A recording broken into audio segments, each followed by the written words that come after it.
that song in my head now.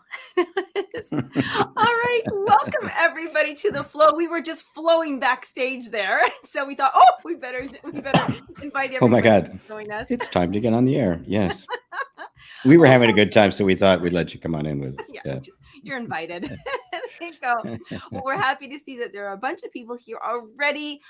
We just, you know what, the connection with everybody here when we show up, GP, is just, it's beautiful because these topics, especially, well, they're all fun and good, but today is very interesting because nobody can escape this one.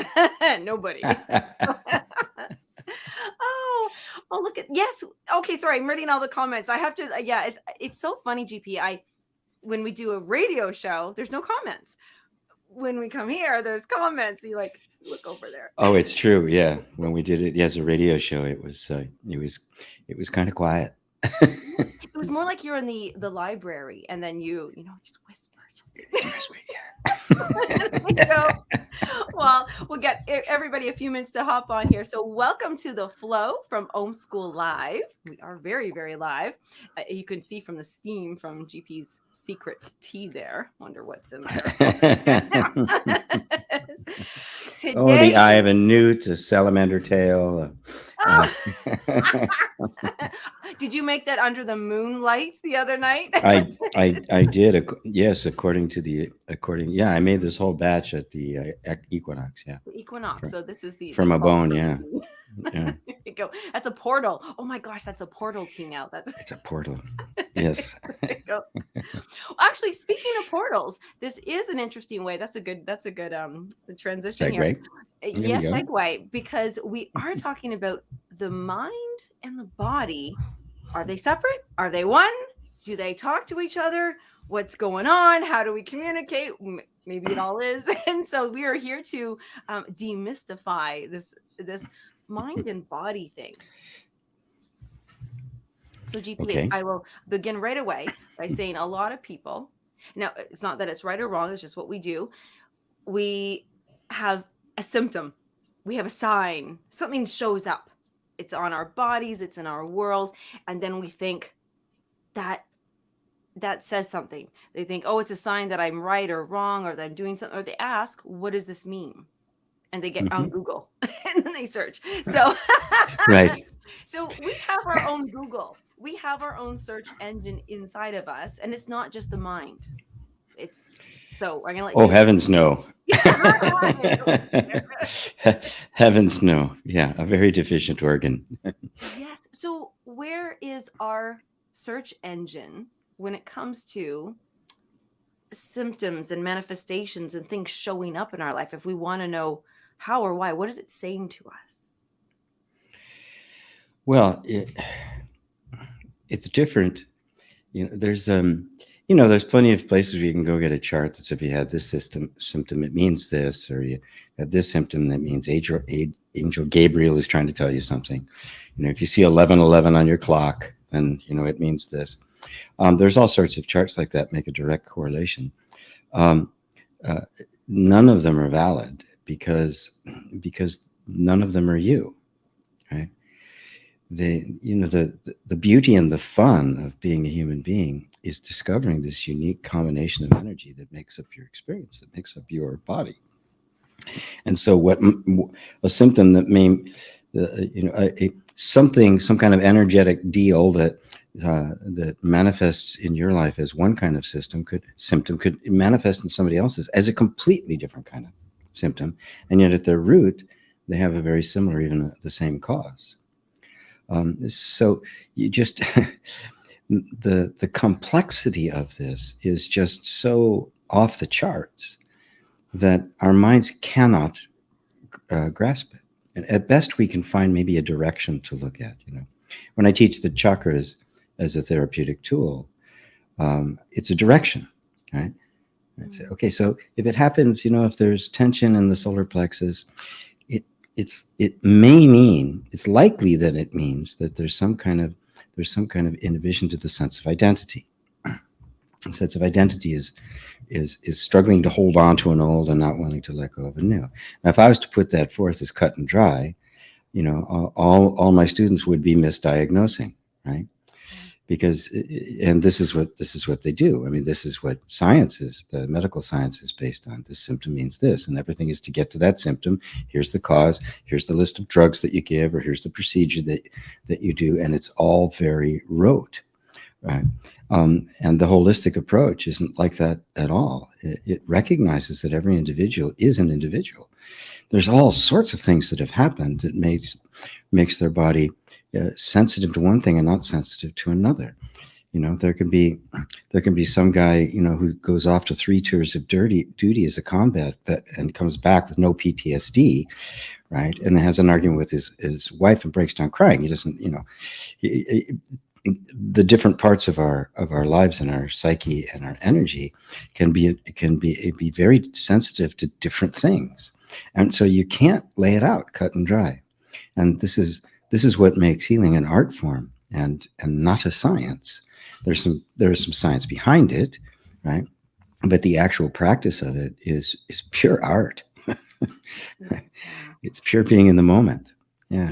Like literally, what is that called when all those little mosaic, when those little pieces come? Oh, I'm looking at one. All these little pieces. I see different things in. Actually, there are a few things in there that I see that actually scare me. I have another one that I'm like, oh, I can't even put it up because I see like a monkey that looks like he's encaged. But anyways, you don't use it. But I love it. Of course. You bring up a point. I do want to go back to the energetic deal. However, a victim of judgment. I'm going to bring this into the question, the conversation right now, because when you just said that everybody is sensitive and what we mean by sensitive, not like you're a snowflake and don't be so sensitive. You are feeling, experiencing, perceiving things differently, the exact same event, but very differently inside. So, oftentimes I think we can either, and I brought I have little stickies that I keep everywhere of little things that I like or that make me question. I would like to say talk to you about not becoming a victim of judgment of what we're sensitive to. And prior to the show, I pulled up this: don't become the victim, you witness. Because as you had mentioned before in the self-inquiry path, if we can witness it, if we can perceive it, it is not us. And in saying that, if we are witnessing a symptom or sensitivity, we don't want to become a victim to it, but we do want to heed a message or what it's telling us.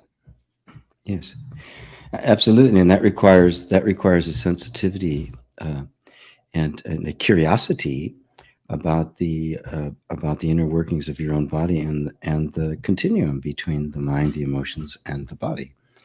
And how they interact. Without that, you're left completely with the intellect, and the intellect, the modern medical intellect, is completely disconnected from nature. Right? If you took a physical problem to a shaman, they would immediately do something, and they would go right to the source of it, because this is a presentation. It isn't the thing. It isn't the problem, right? Whereas medicine, for the most part, and I don't want to be all that infinitely critical of modern medicine, but it has a very narrow view. It's completely based in the mind. So this is the symptom. This is how you treat it. You treat the symptom, right? Now, doesn't mean that they don't do blood tests and urine tests and things like that to find some underlying causes for the things you can't see. And it's not just that cut and dry. But nobody looks into the energetic or the emotional level of it. Right? Those are irrelevant to an allopathic physician. They're irrelevant. Energetic, that doesn't even exist, right? Because you can't measure it, you can't pinpoint. There's no structures in the body that correspond to it, and even emotions have been reduced to nothing but a bunch of chemicals interacting with each other. Even love, right? Even love, you and I got great chemistry, literally, right? I mean, that's what it means, You spark this secretion in me, and I spark it in you, and we call that love, right? You're so romantic, GP. Yeah, how about that? Yeah, yeah.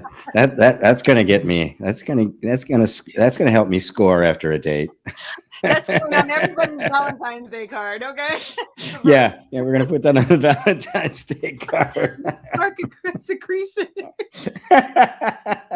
Baby. Oh, I'm such a I'm guilty of the chemistry thing for sure. I'll often in nutrition, in life coaching, in my own relationships. Chemical is me. I really am. So that was kind of funny. When you said about the structure, though, that's an interesting word. And I'm gonna share a little thing about you personally here, but you have an injury, and it's structural. It is physical. There's a cause in your life of how and why it happened, occurred. Your shoulder, a shoulder injury, and is there should you go on an emotional level, or should you go, nope, I did this, it injured it, I'll correct it, boom, done? Well, the more structural it is, it really, once again, it really depends, right? I didn't think much of it, right? Until I started doing physical training with somebody who knew what they were doing. And then I discovered all of the things that I hadn't done, which would have made all the little parts strong enough to endure when I got to a certain, I was doing strength training. So it was getting heavier and heavier and heavier. And the main muscles could take it, right? But the smaller muscles couldn't. And I got a hairline fracture and a bunch of ligaments and tendons shredded, right? So when you look at it that way, it's like, well, how many other ways in my life am I not paying attention to the little stuff, right? To the stuff that then actually lays the foundation for the bigger accomplishments, rather than be, just like any other, the meathead gym rats, right? Right? No, I'm doing these little exercises with 2.5 pound weights and stuff, right? Yeah, there's no bragging rights in that. But boy, can I feel the difference. I'm feeling things that I never felt before. I didn't even know they were there. Yeah, right? And stability. And it gives it a better, more, I don't know what the word is. The look, if a gym rat was going for the look, they're looking for instant gratification. Oh, I need the approval, the acceptance, the stardom of others. This actually creates a more well-rounded when you do the little movements. Well, it's healthy. It's healthy. It's not dramatic. Yeah. It's not glamorous, but it's extremely healthy. It makes the entire system function better. Yeah. And since then, I've said, okay, can you give me some exercises for the knees, for the, because I realized, my God, there's joints all over the place that have these tiny little things, and I've not paid any attention to them. Right. So now you're a completely different approach to the entire thing, right? It's about unity and health, about which is what makes the maximum efficiency of the body work. So I had the wrong emphasis. If I hadn't had the wrong emphasis, and business taught, because very few actually, you go to the personal trainer in a gym and they don't do this, right? Well, their job depends on it. They're looking for, and this is what we can look at in life, and is bigger results, more visual, proven results, because it really takes commitment and patience. Yes, I'm going to use that word, patience, because you might not. Tell me about it. Yes. Tiny little emotions and stuff. It's like, okay. We have to appreciate the tiny and the almost not, I guess, conscious. Yeah, we're not, maybe not conscious. So when we're reconciling, because I'm going to pull this together with inner reconciliation, which is, of course, the GP is in the middle of teaching right now, which love this. You show up and you think, one might ask, did I learn something? Did I do something? Well, that was just such a tiny thing. But then, my gosh, you go, whoa, something really big shows up in your life. And you're like, wow, I handled that so differently. It affected me differently. I was able to grow through that or see it differently. Yes. But you wouldn't have known. You wouldn't be like, haha, got my big can deal with anything muscles on, Can't get through a door. I got my can't get through a doorway body. Yeah. Right. And so Yeah. this mind body thing, and so bringing it back to some, and we'll pull up some. I'll ask a question so everybody can answer this. And hello everybody, because I can see you all coming in and saying hello. We all so excited to have you here. Um, just toss them into the comments there if there is something that your body or your life, it doesn't have to be your body, because mind body connection, we just really mean like the physical world. If there's something that, like what you said, GP, so many people do, they get excited when they see 111 or it's 444 or the gas price. Oh, I was going to a 75th birthday party on the weekend and I picked up some gifts and everything. My bill came to $75. You should have seen me. Of course I jumped and screamed yes at the till in front of everybody. Oh, 75. It was like excitement. And so some people are embarrassed and some people are just laughing. It's great. But when that was an energy exchange for sure. There's something connected for me and I really enjoyed that. So that's not a bad thing or a good thing, but there was a mind body energy synergistic thing. It's not that it's right or wrong, but is that just as the health issues or bad things, or I'm broke or I lost money or I got fired or somebody died, does that mean, is that trying to communicate a message to us? Well, when somebody dies, I don't think one should be thinking, "Oh my God, what did I do to kill them?" Right? Yes. And why is people everybody think dying around me? Yeah, people will think that kind of stuff, right? So we have to be a little bit more curious and perceptive than that. But of course, if somebody dies, it does impact you. It does impact your energy, right? Anytime you change any part of the system, the whole system changes. And these are the dynamics of relationships. They're systems of energy flow. So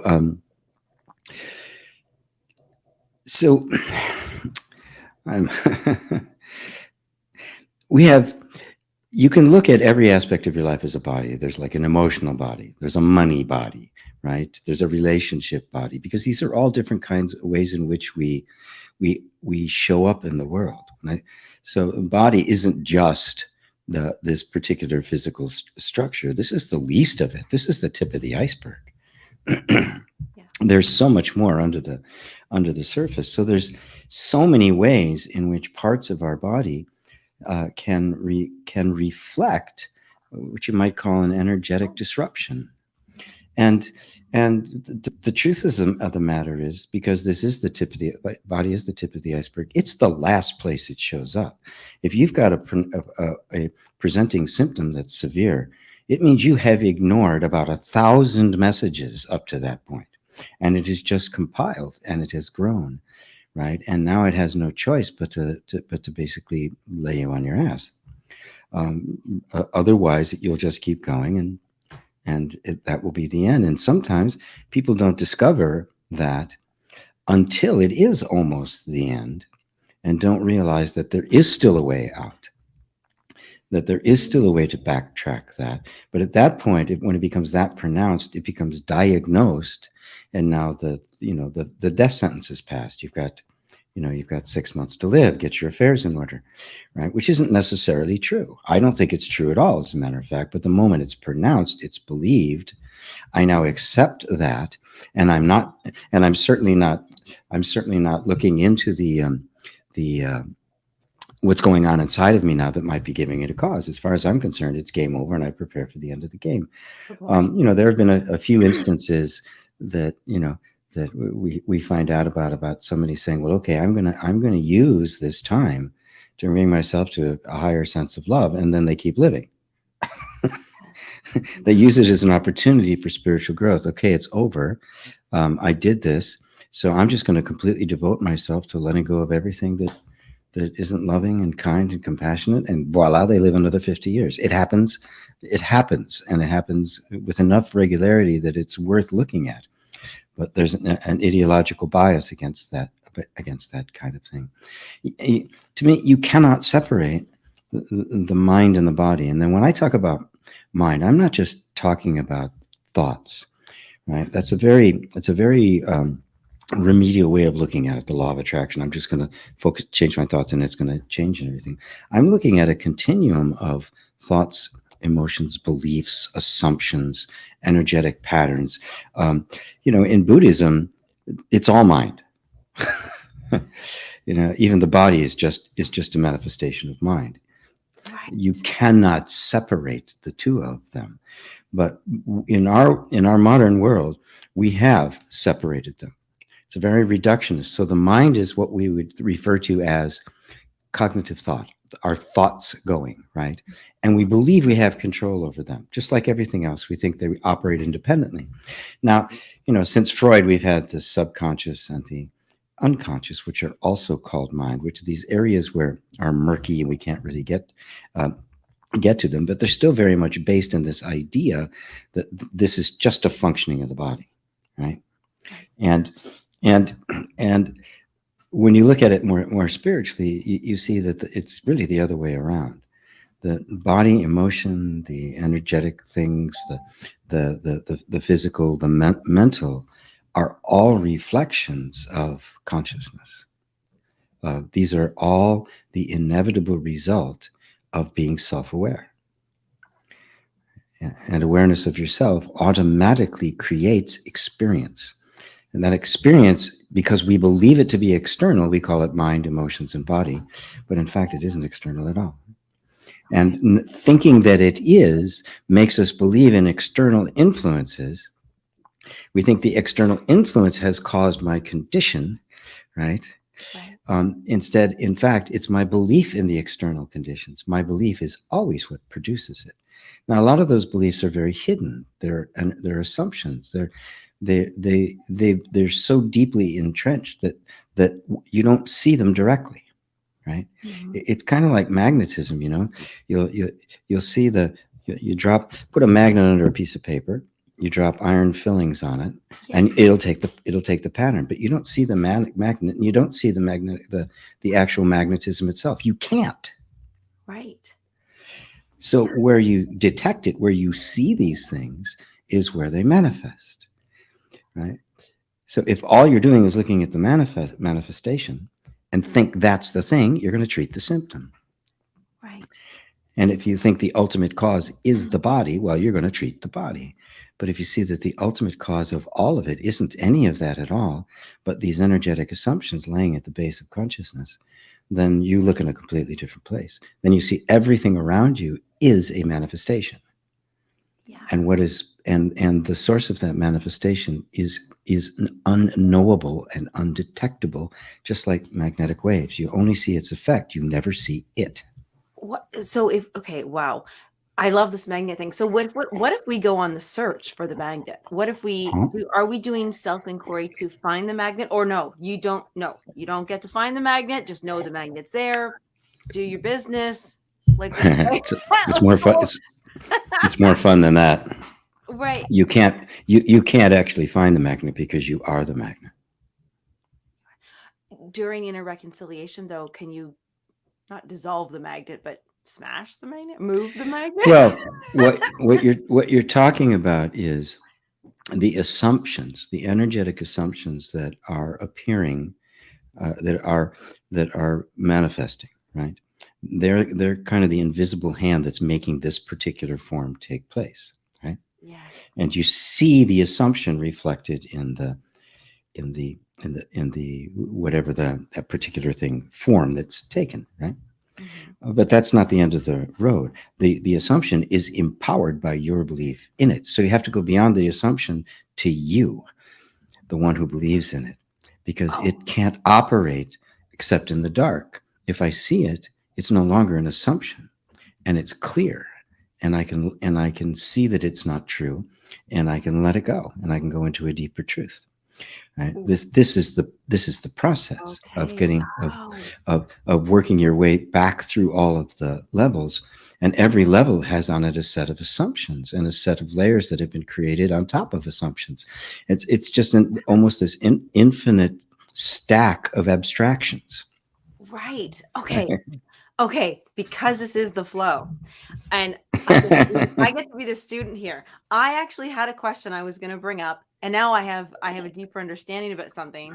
And then with a thing, and I'm going to share this because I love that you. So right now I just created a formula because my brain really wants to work this really. I get my mind just goes, oh, okay, I want to figure this out. So I love that we went from, we have a symptom, we have an assumption about it. Who is the one who believes in this? But then we get to go into the deeper truth. So I'll bring this example to light because GP, I just had an awareness about something.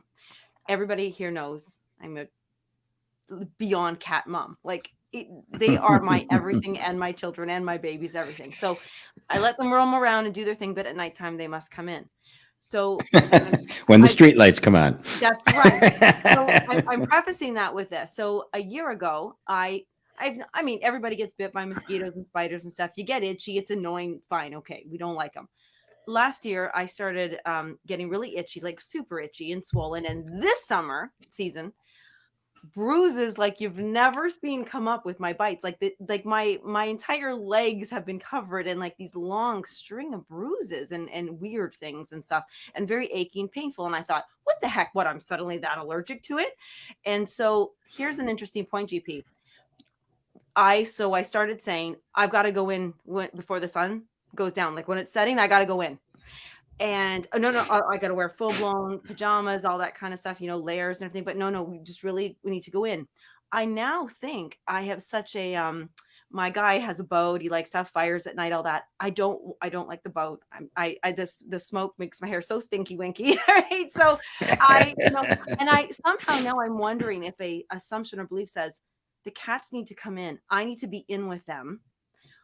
Maybe I'll be so allergic to these bites that I need to get away. I need to be, so maybe I'm imprisoning myself. You know what I mean? Like I'm protecting myself is maybe a word. I don't know. I'm making this shit up, to be honest with you. But there's a deeper truth somewhere. So maybe it's not, I'm saying it's not safe for me to be out because I need to be inside with the cats. So I will cause this, whatever, maybe my body's reacting and saying, well, how are we going to get this girl in? She's got to get in. It can work that way. It could be, maybe. Yes.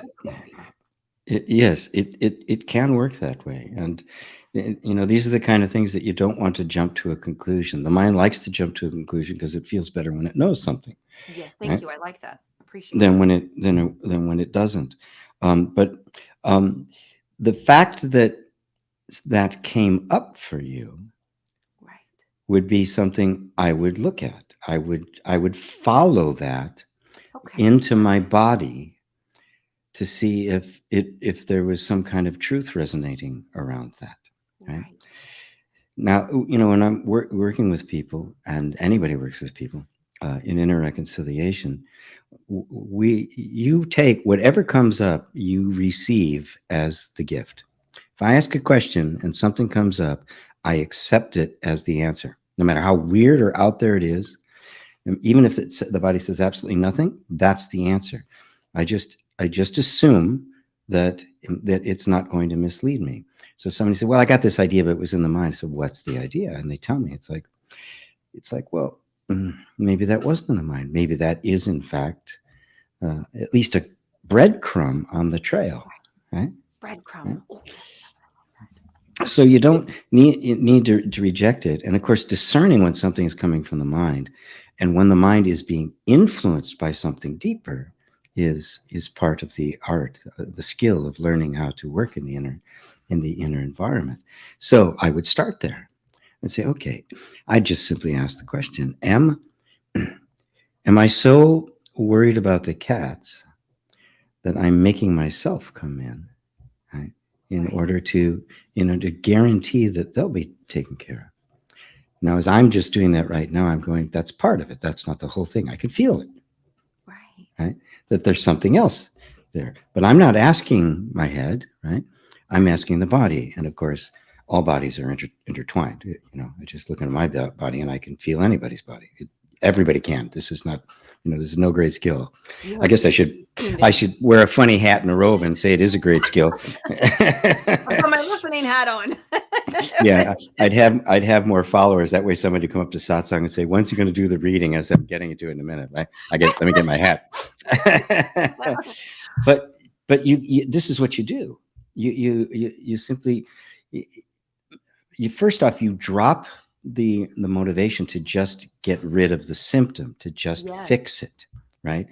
Because if you're doing that, the mind will be very active at looking for anything it can, whether that be something that's a completely allopathic remedy, whether it's a homeopathic remedy, or whether it's a, whether it's a chant, or whether it's holding crystals. The mind wants something to do, right? Yes. So it doesn't matter what it is. The mind says, okay, this is going to do it. But you can see the underlying intention is, this is bad, problem, got to go, right?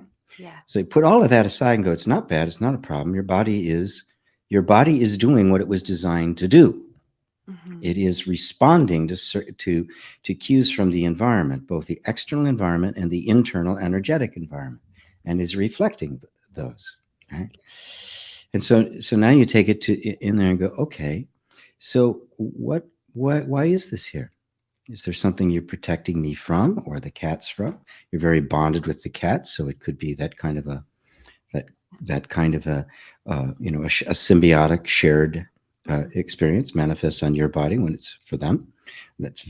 Happens all the time, as well it should. We're all connected. Yeah, because we are all connected, and love is that just feeling that feeling of that connection it's even deeper, it's even more pervasive, right?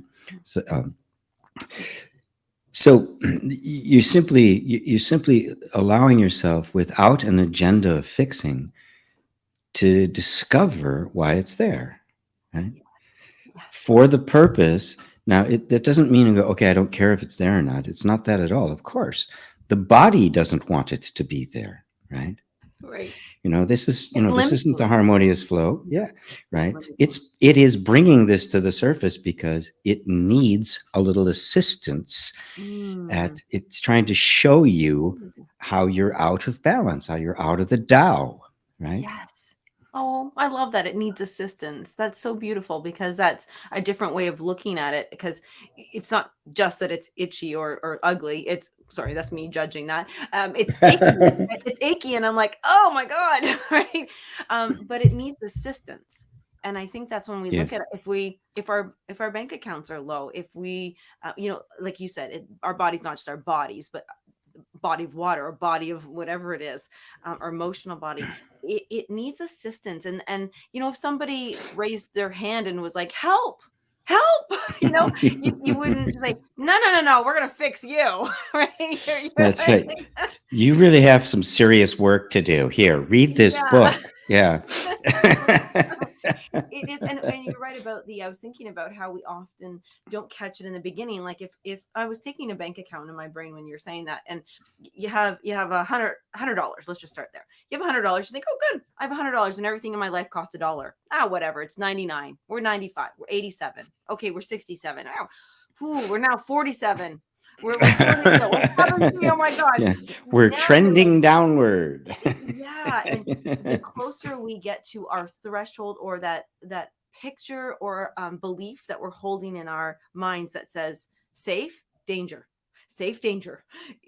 that, that's why we can't fix it, because we're not there to fix it. We're there to say, how are you in danger?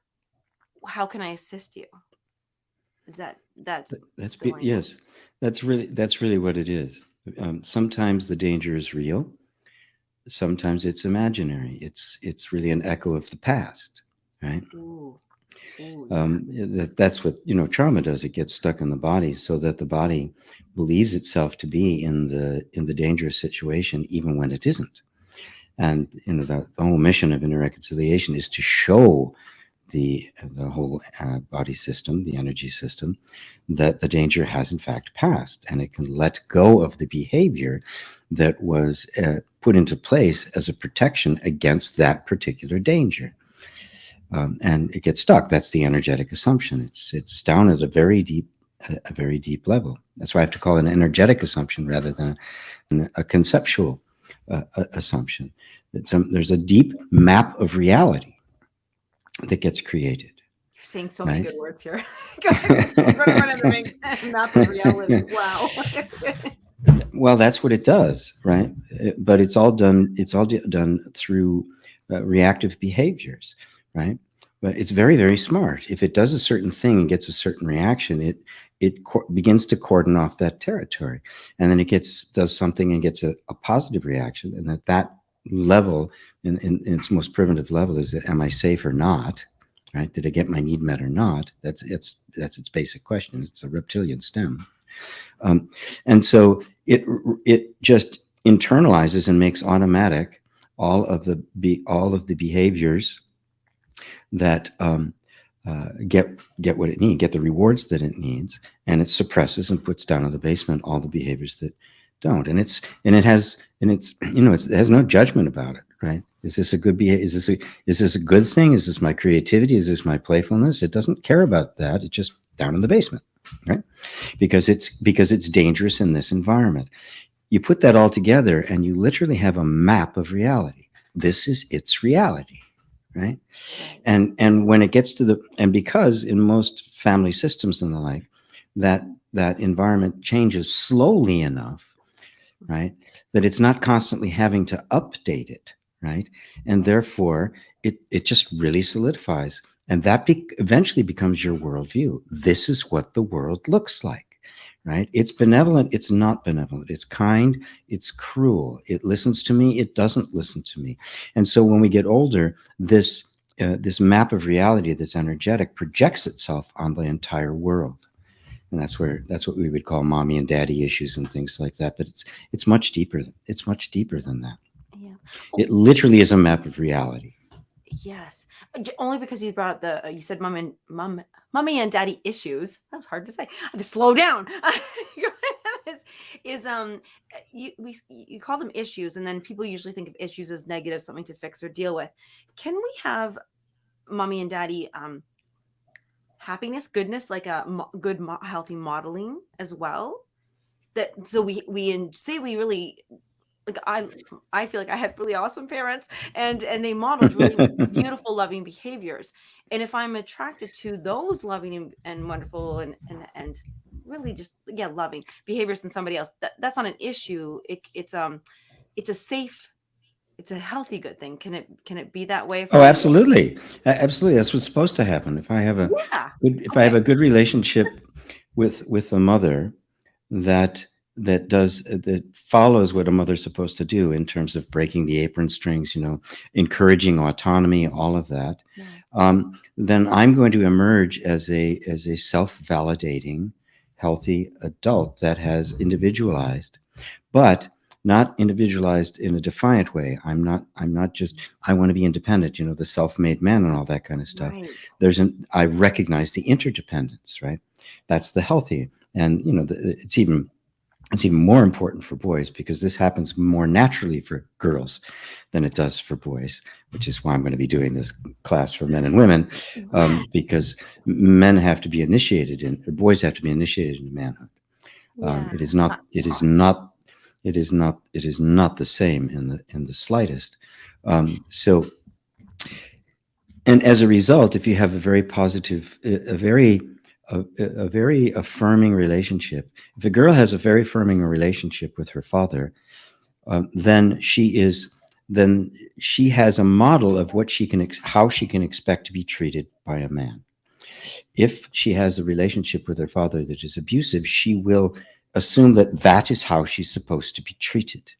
And the opposite is true for boys and women, how they are treated. They'll either be terrified of women or want to dominate them. Of course, it also, it's an incredibly complex dynamic because there's the interrelationship between the parents. It's an incredibly complex dynamic, and to try to analyze all of the different permutations would take a supercomputer and about 100 million years. And then you could win a lottery because you could go through all the combinations of Lotto 649 that's possible, and you would be and buy all of those tickets. Yes. Yeah, well, which would cost you more than you win. And I'm glad we're talking about this on this particular theme, because this theme is part of that theme. I mean, there's nothing separate here. Everything. That's what inner reconciliation is about. That's the whole point of reconciling. Yeah. Yes, because I can't even imagine all the things that have shown up to me that need to be reconciled. I wouldn't have ever even been able to find them or pinpoint them. They would just been under there doing their own thing, and I would have lived my life as Lisa Berry, and that's that, like. Yep. But something inside of me, something inside of you, perhaps, who are listening or watching, said, I don't just want more. I would like more of love. I would like more of peace. I would like to end the suffering and be happy. and I'm not okay with just this showing up in my life, whether it's a symptom or a result or those things. I'm going to jump into that word initiation. And I know that might be more on the masculine, feminine, kind of the woman and man thing. But initiation is important because as our lives, as we, I guess, men concretize. You used that word last week. I loved it. I've used it many times. as we concretize our experience and call it life, we are either, I guess, thrown into it, or we can be initiated. And initiated, to me, when I was in high school, I used to fear initiation for others because I knew that meant that they're going to do something horrible to them and then say, "Yeah, you survived it." Fresh knife and all that gross stuff. But yes, and I did say that. Gross. And bad. But it's not about demoralizing or making fun of or making somebody suffer. Initiation, could you express what you're talking about, what that means? Well, initiation is one of the things that breaks the imaginary separation between mind, body, emotion, and spirit. Without that, they remain separate. So there's way more to it than people realize. And the hazing of of initiation into like a fraternity or something is just a cheap replication, a cheap substitute for a genuine one. Mm-hmm. The initiation into a gang is a cheap substitute for a genuine initiation into manhood. And the ones you're talking about are mostly men. Right. Yeah, and we do these things because we haven't been initiated, and therefore we make up these kinds of things to basically just torment each other because a true initiation has an elder sitting at the top of it who's guiding the entire thing, and it has a very, very specific purpose, and that is to make the boy into a man, not to an object of ridicule. Right. And so there's all these different functions that it serves, and it must. I mean, the army, yes. the military is an initiation, but it is also an abuse of the process. It breaks identity and turns them into killers on behalf of a small group of elites. It is not. It is not. It is. There's no honoring of individuality, and a sacred relationship with the tribe, which is very different. Right, they become completely absorbed into and a total conformance to the tribe, which is the ego. That's the initiation of the ego king rather than the genuine king, the genuine nobility of the soul. And so the initiation ritual was to bring predominantly boys. I mean, the rituals for women were very different. Very gentle, very loving, because just the fact of the matter is that the moment the girl becomes a woman is quite obvious, yes. Right? I mean, that's the connection to nature, and it's celebrated and we blossom, yes, and it's celebrated as such. If you're looking at the pre-agricultural hunters and gatherers and the like, it's celebrated because the feminine is the goddess. I mean, it is the goddess made manifest on earth, and therefore it is this incredible celebration, the giver and nourisher of life. I mean, hello. Yeah. what could be more sacred than that? Men, on the other hand, have to be, boys and girls both grow in exactly the same environment. They're both emotionally immature. They both need the same nurturing, but there's a point at which the girl is going to stay in that world of women and nurturing and generational interests and in hunter-gatherers, it was the center of manufacture. It wasn't sitting around being housewives. They made everything. They did the rugs, the utensils, the bowls. It was all it was not like we think of it now. It wasn't Donna Yeah. Reed. It wasn't chores and Um, a slave or a servant. It was, yeah. yes, that came later. Men, on the other hand, they were going to go into a very different world, and they had to be initiated into that world. And in that world, if you didn't play your part, everybody died. Right. Huge response. So these initiation rituals were severe. They were literally to bring about the death of the boy, and they put it that way. And horrendous things would be done to them, right? That they had to survive. Beyond And hardship, more, we have a oh yeah, chronic strapped to a hill of fire ants, right, for the night, naked and left alone. Yeah. Well, we're not going to do that to anybody watching, by the way. Yeah, there's too many lawyers and insurance companies now. I couldn't get away with that kind of. So now it has to become what it is an inner journey. You have to face your own demons, right? Inner reconciliation is the way I get people to do that. It's a very gentle way of approaching it, but for men, it has the same kind of initiatory effect. You begin to confront your childishness. You confront the boy, the place where you're still hanging on to mom's apron strings, the place where you are being manipulative. You're being the high chair tyrant or the weakling prince. There's names for these kinds of aspects. That it's very fascinating. Yeah, it's very very fascinating. But at any rate, that all has to be broken, and that happens when you face your own mortality, when you genuinely have to face death, because the boy does have to die. Right. But we can do it with honor, and I think that's the most important thing to share about that. It's not. Yeah, its intention is completely because this is what you need in order to actually be able to function as an adult. And of course, if you don't become that, you're a boy. And this is unfortunately what most women are experiencing in their relationships. They're in relationships with boys. Right. And I must share on this part, this is actually is helpful for women to understand. I often don't express it, like I don't get all anger pants and all stuff, but there's a lot of men who are boys who simply, they think that when women go through the thing, they have their jokes. Oh, it's PMS, or oh, don't be this. But because they have not yet been initiated, they still are boys. They could not possibly offer any understanding or compassion about women when we go through both of ours, when we start our cycle or when we're ending our cycle.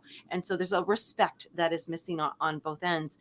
And I want to go through, because we'll have 10 minutes, and there are some questions and look very like they need to be answered. But this is why this is so. I'm loving that we did this particular theme. We're talking about it to bring in inner reconciliation and bring in that masculine and feminine. Male, female, more so, because that's the body of it. I always think masculine, feminine. I think of emotions and light and fluffy. Yes. Then I think of men. It is the body of humanity, right? Yeah. Just like the unity between mind, body, and emotions in a single body. The unity of humanity is the masculine and feminine. That's how you get the wholeness. And without that, you get a patriarchy that threatens the entire world, which is exactly what we have. Yeah, it's not just non-gender. It's lacking everything. It's just emptiness and then stuffed with garbage. I know, what a horrible thing. It's a great metaphor, Lisa. Yeah.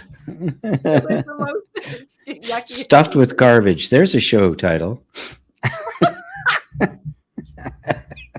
Oh God. Oh, we get some funny stuff here. All right, so let's a couple things, because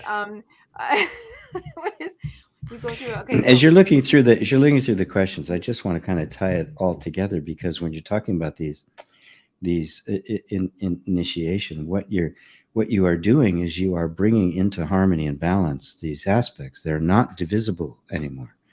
The mind becomes a servant to life, right? It isn't operating on its own, right? Its reference point is in the body and the emotions, in nature. It's got a place where it can organize itself that is actually life enhancing.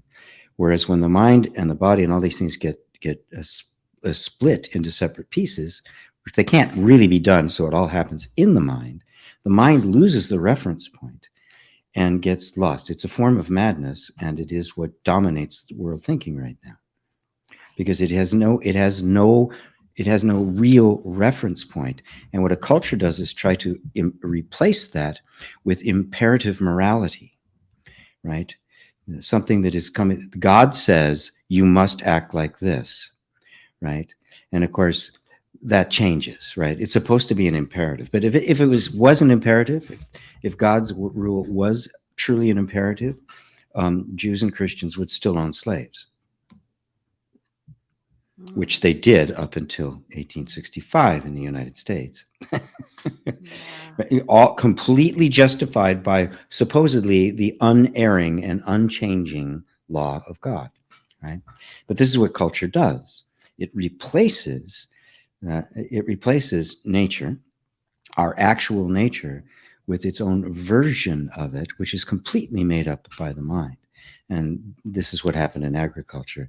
And the inevitable result of it is, ta-da, the world we're living in. Yeah.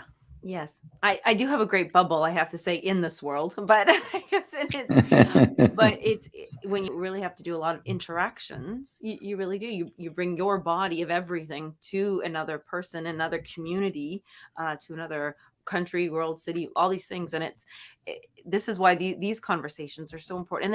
And then really listening and doing that, like hearing, attention. Okay, this needs attention. And so I want to say on the questions, we actually did answer the one of them already about does the child boy must die? But okay, I'm not going to be able to. If you could look at Orion with the last name of Trails with a Z. Do you see that question there? Because I'm not going to be able to pronounce like almost a lot of it. So I don't want to say it out loud. And thank you. Okay. Where is it? I can't see it. Oh, at 1240. It's a pink circle with an A, and it's a YouTube user. 1240, pink circle with an A. Oh, there we go. Aryan Danker Trails, I guess. Namaskar. What is your practice on going beyond time? As Adi Shankaracharya gave so much effective ways, and Buddhists, the 31 planes of consciousness. What do you say about that?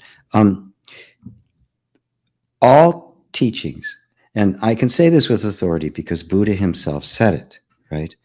So when I say that all the teachings of Buddha were a convention, they were a concession to the mind and the level of consciousness of the people he was talking to. This is extremely important because he would take that which is beyond categorization. It is transcendent, right? The actual truth itself cannot be put into words. It's like those metal filings, right? The truth itself, once understood, cannot be seen, right? You can only see the effect that it has. And when the effect that it has is a living, is an embodiment of it, you get a Buddha, or you get a Christ, which is the Word made flesh, right? And this is what it means. It's not somebody with wisdom. It is wisdom appearing in human form. And that wisdom is such that it can mold what it has to say based on the one who is listening to it, because that's the most loving thing to do, is to present it in a way that is understandable. If you just kind of throw it out there at the highest level, which a lot of non-dual teachers do, they'll leave most people in the dust. Not that it isn't true, it's just not appropriate in that moment. It becomes kind of an absolutism, right? So when you're talking about 31 planes of consciousness, and other times there are other number of planes of consciousness. There are other name that he uses, right? That's not the only one. So you say, oh, Buddha's inconsistent or he's lying or something. No, he's taking something and he's reducing it down to what has to be there in the moment. And I can say that because the Heart Sutra says exactly what I'm saying. It dismantles all of Buddha's own teachings, including the big ones, the chain of causation, the Four Noble Truths of suffering, even emptiness itself. He deconstructs to show that the actual truth is beyond all of it. And therefore, everything we're teaching, including what I'm doing right now, is a reduction, right? that is to take the words and put them in the form that are appropriate for this moment at this time and this group of people. If I was speaking 50 years ago, the language, the lingo, the metaphors would be completely different. If I was speaking at the time of Christ, it would be parables. If I happened to be in Rome with a completely illiterate and ignorant people, it would all be parables.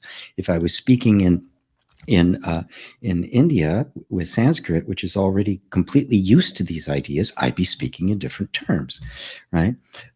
So you have to understand that there aren't 31.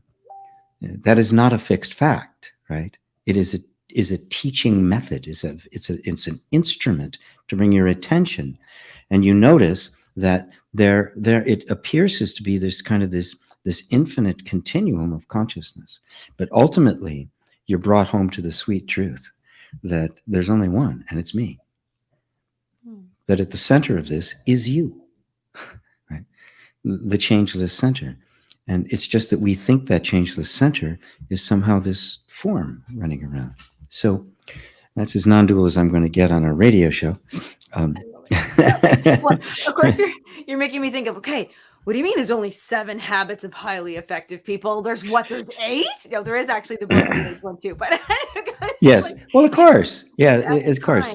Yeah. I love that you said that. What if we reduced it to? I mean, I cook a lot, and I can make the certain soup with 4 ingredients, but I can make that same soup with 6 ingredients. Like, it just what is it at the time that works? And it's kind of fun, actually, the ingredients, because there are some things that our mind can get to, and some things that it just certainly, like, you read, oh, there's only 4 ingredients in this, but there's actually 27 because of the tiny yes. things that make up the other little things. So yes. that's interesting. I like this. But... yeah, well, yeah, it's just, it has to be the moment. This is the freedom. This is the flow, right? Yes. Otherwise, it's scripted. Everything becomes scripted, and life gets really boring. And unfortunately, a lot of spirituality has become like that. Even in Buddhism, just the strict adherence to what, in fact, are teaching instruments and not the truth. And one of the most difficult parts, as I'm teaching inner reconciliation, the most difficult thing for me is to teach something in a methodical way and simultaneously teach to completely abandon all of those ways when you're actually doing it. Okay? Right. Let me teach you how to dig a hole with a shovel, but then we're throwing the shovel away and you're still going to know how to dig the hole. Exactly. You practice scales not because you're going to perform scales. When you sit down to play the piece, you play the piece, right? You forget about all the technique and you just play it to the best of your ability. You're in the moment, giving life to this thing. So all the practice is to basically throw out practicing, is to throw out the knowledge and just be. Yeah. Oh, that was perfect. And this is the whole point of inner reconciliation that you mentioned it at the beginning. Every time you reconcile with something inside of you, it just explodes into your life. It can be subtle or it can be really dramatic, but you'll find yourself, talking to somebody and not reacting when you normally would. And you go, where did that come from? It's because that which reacted isn't there anymore.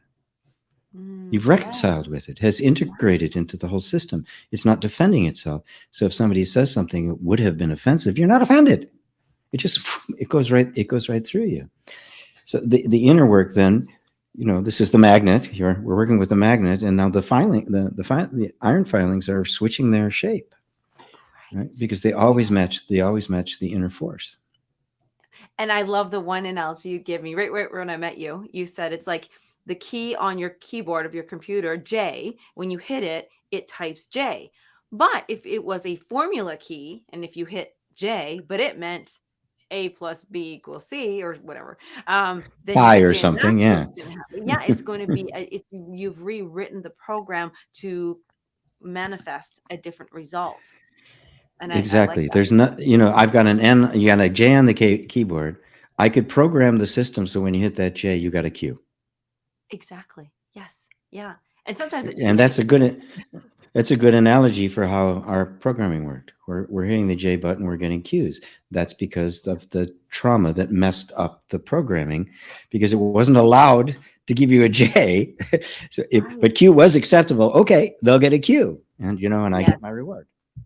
And we're inviting you to the next course that GP is teaching called Type a J, Get a Q. And that's going to be your next. Type a J, get a J. No more Qs. Oh, there is just always so. See, this is what's fun. So, just a fun wrap up here, because I know we're here, we're there, we're at the time.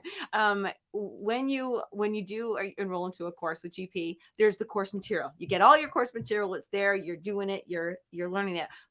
But the magic, well, that's the magic too.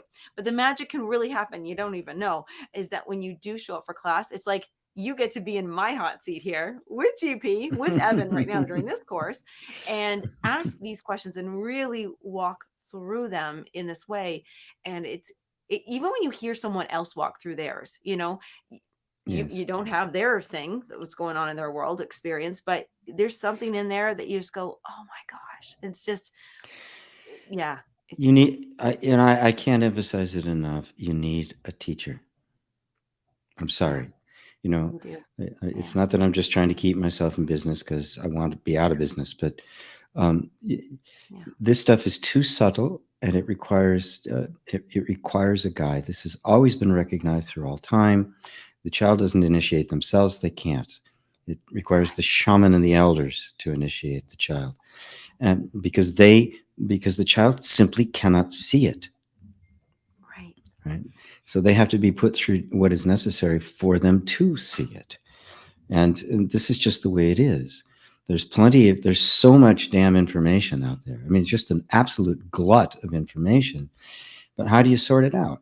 Right? Without a teacher, you will just take however beautiful and wonderful and true the information is, it will be taken in and processed by your existing context, and therefore you will lose the entire meaning of it. And it'll end up just reinforcing what's already hurting you. Yes. Right. And on teachers top of are that, necessary. I have to share, I second everything you just said. You cannot initiate yourself. You do need a teacher. If you do not, you'll be just using your own, what's already there that you're not trying to fix. I don't mean that, but you're trying to reconcile with.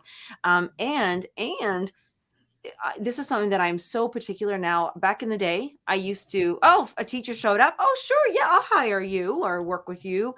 And it has been disastrous at times, for sure. So now I'm very selective and very discerning. And I have to say probably to every one teacher that I've actually now will accept in my life, and this is no joke, over 100 I've had to say no, subliminally, to ads, to marketing, to email requests, to over 100 that to actually find the teacher. So if you are resonating and you're like, wow, you know what? It's when GP shows up, I feel good. I feel good about this, all these subtle things. To me, that's a very important place to explore, because GP, I want to highlight that, because a lot, even in myself, quick share, this morning, I was like, oh, wow, I did the exact same thing in a social media platform, and these two people are responding, and I feel really not good about one, but pressured. And in another situation, I just feel good. And I thought, why am I even stopping to think about this? But that's the thing. So, but if we aren't there to listen or to know that, the pressure isn't a good feeling, the ease is, because you might have this distorted assumption that struggle is good. I must be in pain to do this. So there's all these things. That's why your teacher is so important, to be so in alignment, so loving, so allowing. And I can't speak enough about you, GP, but Evan, you was this teacher there. But so you're all invited to explore all of this, and as you do with us every Tuesday on the flow. There's one question here I wanted. There's actually two. This will be the lightning round, because I know we're out of time. But Mark said, so bring the assumptions to light. We allow and invite them, and whatever energies will be seen, felt in the body. Yeah, what emerges, will be seen, felt in the body. Well, not necessarily always in the body. It can appear in the mind, but it'll have a different character than just the mind answering. Right, and it can appear as emotions, or it appear as physical sensations. And with emotions and physical sensations, the continuum is obvious, right? If I feel fear, which is regarded, or surprise regarded as an emotion, there's a physiological, aspect to it, right? I'm feeling it. but it can also appear as thought. But to bring the assumptions to light, you have to create a safe space for it to come to light. Otherwise, it will remain hidden behind the defenses, right? And so when you allow them and even invite them, when you can get to that place, you're allowing them to be as they are, right? With no ulterior motive, right? It isn't a secret way to try to get rid of them. This isn't an end run. This is a genuine willingness to be with whatever it is, even if it's very uncomfortable. And with that state of mind, you've created the safe space. And once that happens, whatever comes up, you can trust is the answer.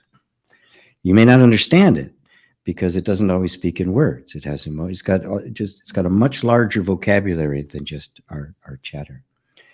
And Roberto said, when you go through a car crash, does life want to tell you something? It might. Yeah. It might.